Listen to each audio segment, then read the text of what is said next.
Empezamos.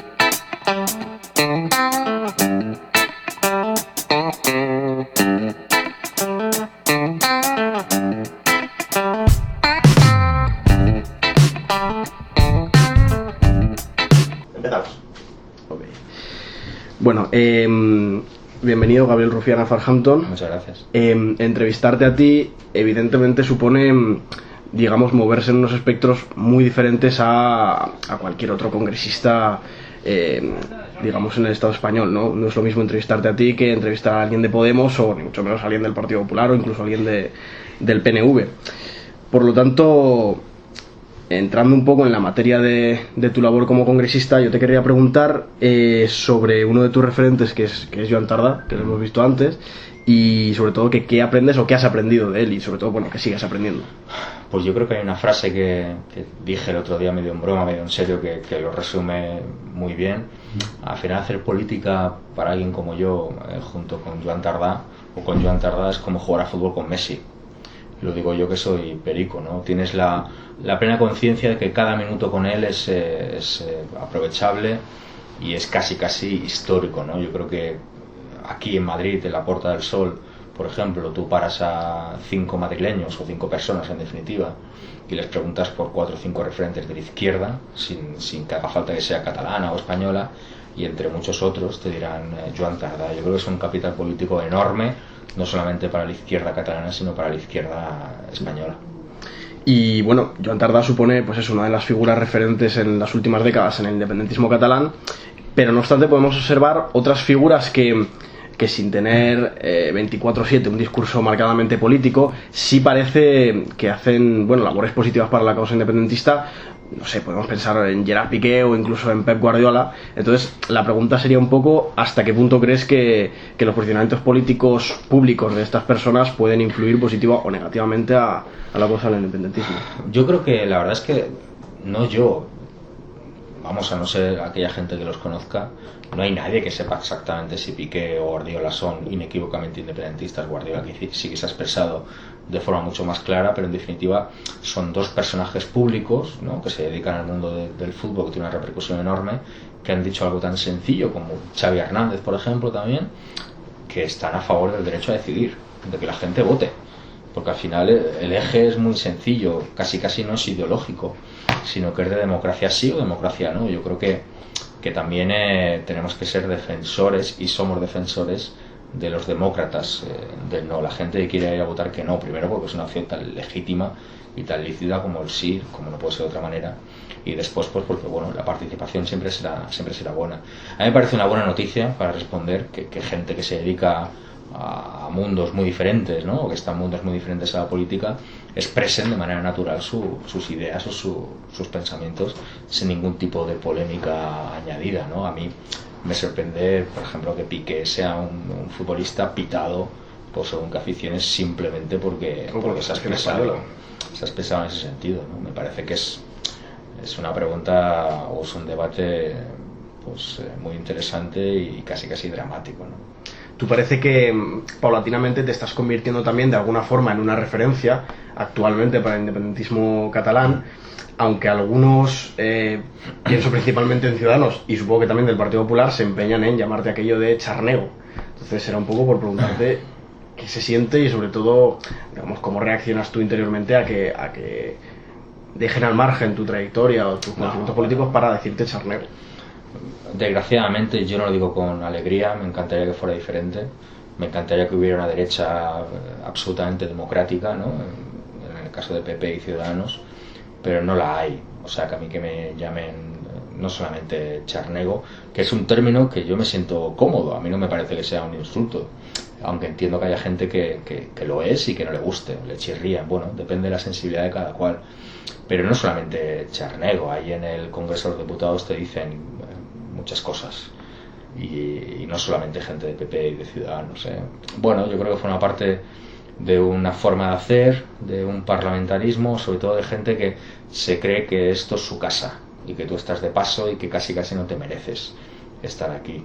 Y luego, por mi activismo social y político, casi desde el minuto 1, yo siendo una persona desconocida, ya teníamos encima según qué digitales, según qué perfiles políticos y mediáticos, llamándonos de todo, ¿no? Simplemente por defender unas ideas que no me gustan. Y los hay además que pretenden reducir la cuestión del nacionalismo, el independentismo catalán, a su, digamos, a su cuestión económica, ¿no? Aquello de que hay una manifestación masiva por el derecho a decidir, la respuesta es no, pero ¿y el 3%? Digamos que este tipo de posiciones se olvidan de la cuestión nacional, o quieren olvidarse de la cuestión nacional, y la pregunta es si crees que lo hacen porque realmente hay detrás un análisis político que entiende que el independentismo no es otra cosa que una farsa económica, o si crees que lo hacen un poco, digamos, simplemente por deslegitimar al movimiento o por desconocimiento. Supongo que sí. Primero un matiz, un pequeño matiz. Nosotros no somos nacionalistas, o yo no soy nacionalista. De hecho, creo que los nacionalistas son aquellos que niegan, por ejemplo, el derecho a votar a un pueblo. Nosotros somos independentistas, pero es que ni siquiera, ¿no? Porque al final, ¿independentista qué es? ¿O el independentismo qué es? Para mí, para muchos de nosotros, es un estado transitorio, no es una ideología en sí mismo. Yo lo que soy es republicano y de izquierdas, y creo que es inherente a esa condición la defensa del derecho a la autodeterminación de cualquiera, siempre y cuando sea por vías democráticas. Bueno, nos parece lógico, casi, que según quién, por ejemplo, nos relacione con Pujol, o con el 3%, o con las sedes embargadas, cuando, por ejemplo, pues no sé, siempre ponemos el mismo caso, si aquí estuviera Oltra o estuviera Colau, nadie le preguntaría por Chávez y Griñán, ¿no? O por los seres. Lo digo porque es la misma lógica, ¿no? Al final es eso. Bueno, el pacto en Cataluña es entre la derecha catalana y la izquierda más rupturista de las CUP, y tiene contradicciones lógicas propias de la transversalidad, pero es una transversalidad que refleja una victoria y muchas dificultades, y ese temor que tiene según quién ante eso pues hace que nos relacionen con según qué cosas. Pero yo creo que es un enorme desconocimiento de lo que realmente forma parte del ADN de este proceso, que es un cambio de absolutamente todo. Y creo que no hace falta hacer un listado de nombres y de partidos políticos incluso que ya no existen, o que están en su casa, o que están en un juzgado, gracias al rodillo del proceso. Es evidente que dentro de los marcos legales del Estado español actualmente, digamos que siguiendo las lógicas, no diría democráticas, sino más bien constitucionales, sería imposible declarar la independencia de Cataluña. Por lo tanto, la pregunta sería hasta qué punto ves legítima la desobediencia civil, o bueno, al final, hechos tan democráticos como plantar una urna de manera ilícita, pero en reivindicación de eso, del derecho a decidir. Hombre, sí que es cierto que yo creo, seguramente, tendrá, no seguramente no, tiene una base legal o jurídica para el ordenamiento jurídico del Estado español, pero yo creo que cada vez cuesta más de entender, incluso gente que está en contra, ¿no?, de la independencia de Cataluña, cuesta más entender que, por ejemplo, Carme Forcadell vaya a juzgado, la presidenta del Parlamento de Cataluña, simplemente por dar el ok a una votación a tenor de las mayorías parlamentarias que hay en el Parlamento de Cataluña, y que en cambio, pues no sé, gente como Trillo, como Rato y como Fernández Díaz pues se vean de rositas, dijéramos, ¿no? Yo creo que cuesta mucho entender, casi también a nivel internacional. O sea, esta oleada de violencia judicial por parte del Estado español también provoca que mucha gente que en un momento dado decía, bueno, es un caso de ellos y tal y cual, pues en un momento dado diga, bueno, aquí ya están pasando cosas que no entiendo, ¿no? Pero vuelvo a repetir, al final, sea más difícil o más fácil de ver, la democracia es imparable, y si hay centenares de miles de personas que salen a la calle cada año pidiendo votar, eso es muy complicado de parar, por mucho que a todos y cada uno de nosotros nos lleven a un juzgado. Es que al contrario, lo que harán es aumentarlo aún más, porque los demócratas, tanto del sí como del no, defenderán el proceso. En el caso de que se pudiese llevar a cabo, de que se consiguiese llevar a cabo pues eso, la independencia de Cataluña y se constituyera la República Catalana, ¿cómo crees que serían o que deberían ser las relaciones entre Cataluña y España después de todo ese proceso? Yo creo que Cataluña, primero, yo parto de una base, como mucha otra gente que está en este proceso, que Cataluña tiene que seguir siendo igual o más de solidaria con el Estado español. O sea, yo creo que aquel que crea que esto es una cuestión etnicista, o es una cuestión identitaria, o es una cuestión económica, se equivoca.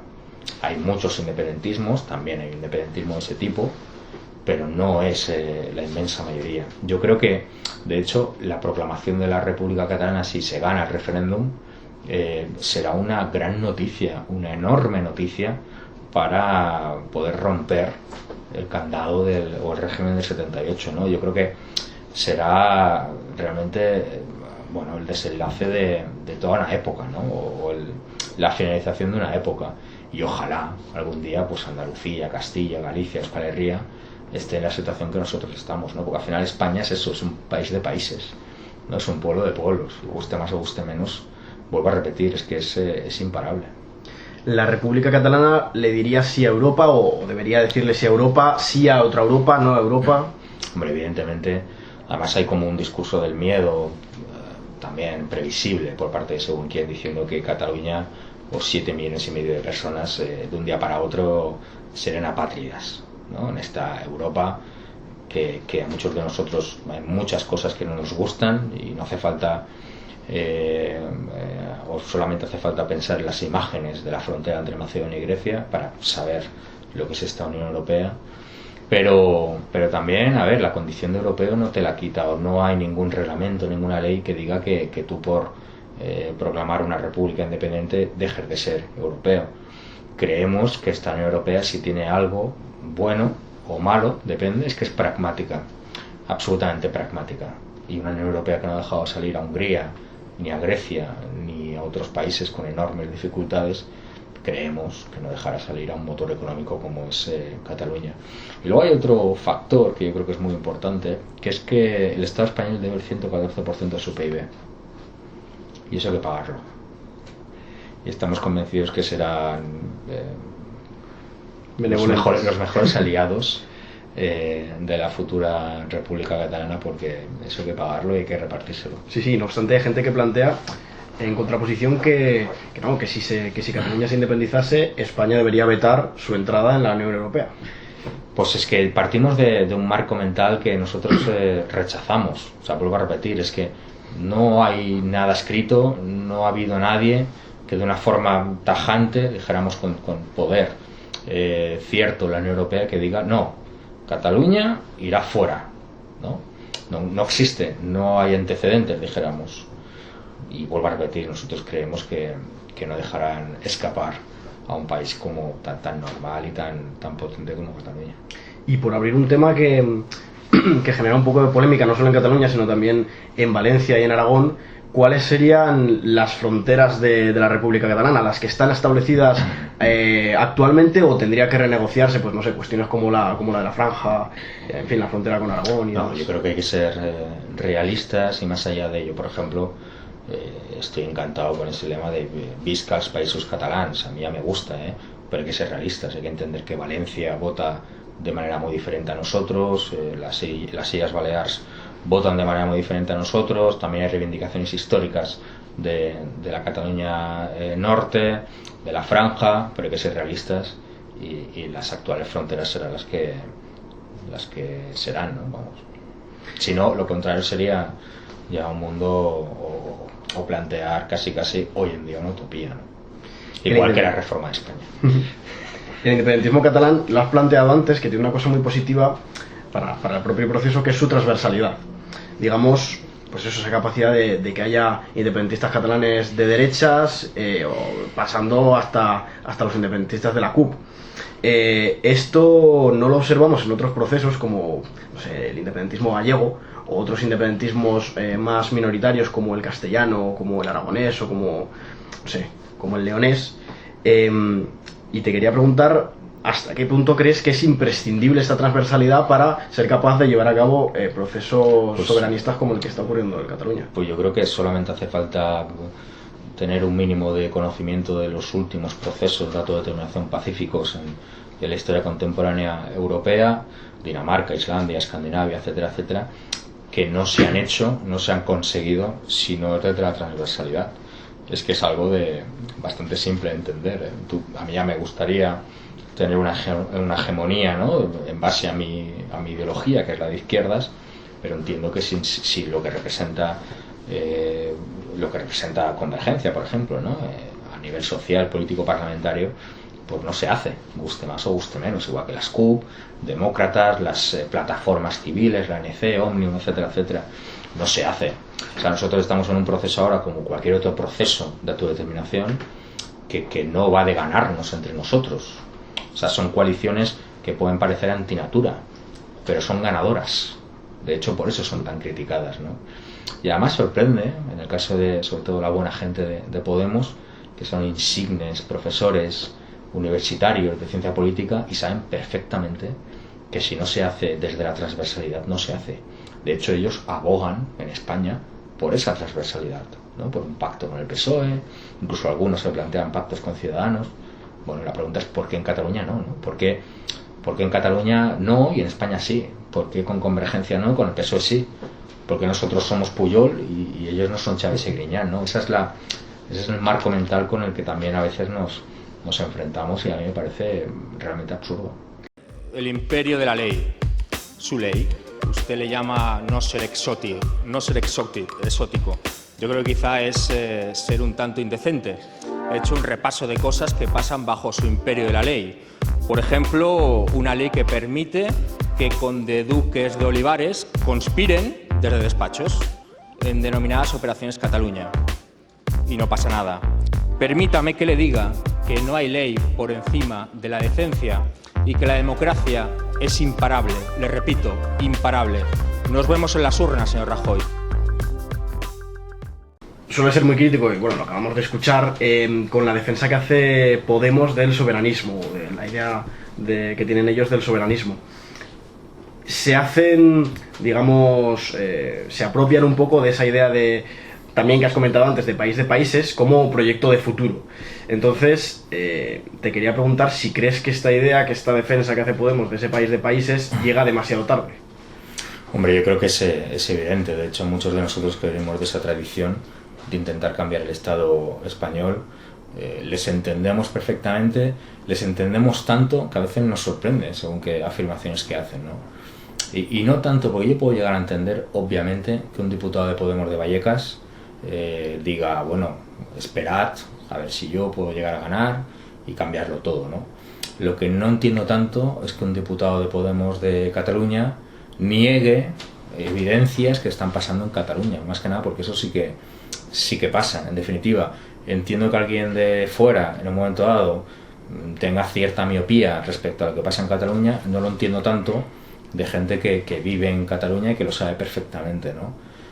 El hecho de decir que esto está liderado por la derecha, que estamos intentando tapar no sé qué, no sé cuánto, cuando al final ellos saben perfectamente que es un proceso de regeneración y de cambio de muchas fuerzas políticas diferentes, no solamente, ni mucho menos, la que ellos siempre tienen en la boca, ¿no? Y al final lo que te comentaba antes, la pregunta, ¿no? Es igual, es gente que, me refiero a los diputados de Podemos en Cataluña, es gente que prefiere una comunidad autónoma gobernada por ellos que una república gobernada por otros.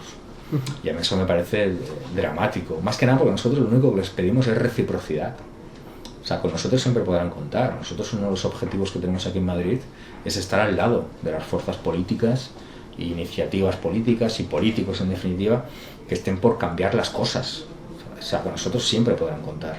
Ahora, cuando se lo pedimos con el Parlamento de Cataluña, la respuesta es que no. ¿Por qué no? Porque en Cataluña no. Sorprende. Pero bueno, son preguntas más para ellos que para nosotros y además yo creo que al final estamos condenados a entendernos.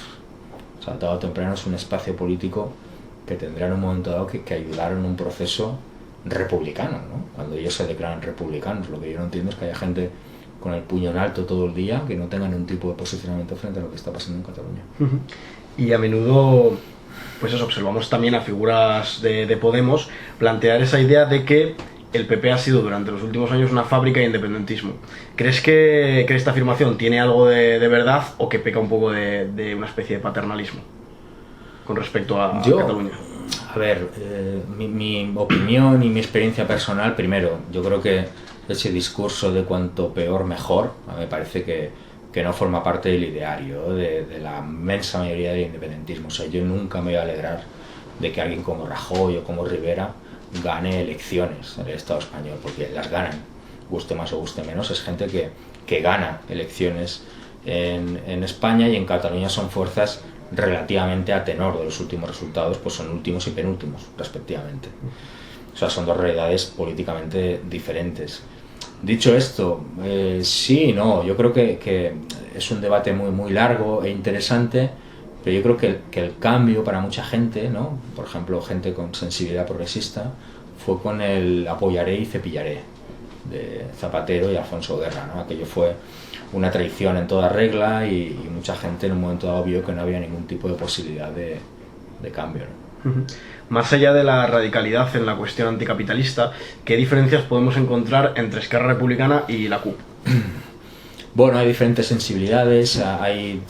Esquerra Republicana es un partido grande, que quiere ser grande y que acoge muchas familias de la izquierda, ¿no? Joan Tardá representa una familia de la izquierda dentro de Esquerra Republicana, y otros políticos históricos de Esquerra Republicana representaban otras. Y las CUP también, las CUP hay diferentes facciones. Yo creo que al final también son dos fuerzas políticas con enorme afinidad. Yo mismo me siento muy próximo, y creo que es lo más sano y también lo más positivo. Hay diferencias lógicas, pero tampoco demasiadas. Yo creo, por ejemplo, la forma de hacer política de David Fernández cambió para muchos de nosotros el paradigma, ¿no?, de lo que era hacer parlamentarismo, y demostró que se podía hacer política de una manera muy diferente y muy digna.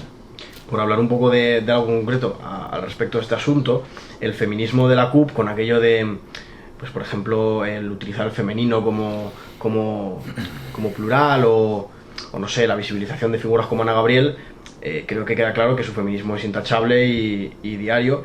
Y te quería preguntar desde dentro si tú observas que en Esquerra Republicana también lo es. Sí, además yo tengo que decir que en los últimos años hay un esfuerzo enorme por parte de Esquerra Republicana para intentar llegar a una situación de normalidad o de paridad que debería ser inherente a cualquier partido, independientemente de su ideología. Nosotros, por ejemplo, durante las campañas electorales, las últimas, no aceptamos actos que no fueran paritarios. Yo creo que será una medida importante, y en ese camino se va, más que nada porque sí que es cierto que es algo que es una asignatura pendiente para la política en general, en prácticamente todos los partidos. Y ya para terminar, sabemos que eres forofo del Español, no del Barça. Has dicho, bueno, aquello de que ser del Barça hoy es muy fácil. Bueno, fácil es el Barça del Madrid, yo creo, ¿no? De los dos, sí.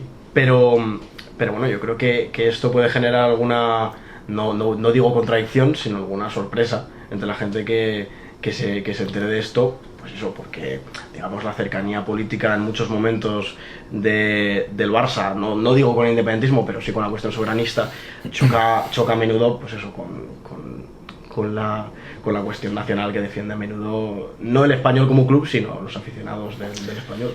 Pero una enmienda la entiendo, porque la verdad es que son etiquetas muy comunes dentro del deporte, pero una enmienda a la totalidad. Yo creo que cualquier persona con un mínimo de interés que lea la historia del Español, el Español tuvo hace 80 años futbolistas represaliados, incluso asesinados durante la guerra civil, porque se unieron al bando republicano. Los colores son por lo que son. Tiene una historia de banderas o de señeras catalanas mucho antes que en otros estadios. Sí que es cierto que, como otros clubes de fútbol, tuvo una facción de su afición de una ideología muy determinada y muy excluyente, como otros clubes de fútbol, incluido el Barça. También el nombre no ayuda. Mucha gente a mí me dice, ¿no?, ¿cómo es que eres independentista del Español, ¿no? Que, claro, si tuviéramos que ser de un equipo en función de su nombre, todos seríamos del Lealtad, que es un equipo de Asturias, que a mí el nombre me parece cojonudo, pero claro, no lo somos. Quiero decir que es un poco absurdo eso de decir, bueno, en función del nombre soy de uno o de otro, ¿no? Bueno, vuelvo a repetir, soy del Español porque nadie más lo era, o muy poca gente lo era cuando eres un crío, todo el mundo era culé o merengue, y creo que son un poco injustas hoy en día las etiquetas, porque igual que el Barça tiene aficionados de todas las ideologías, el Español tiene aficionados de todas las ideologías. Vale, pues ya está, con esto ya cerramos. Muchas gracias.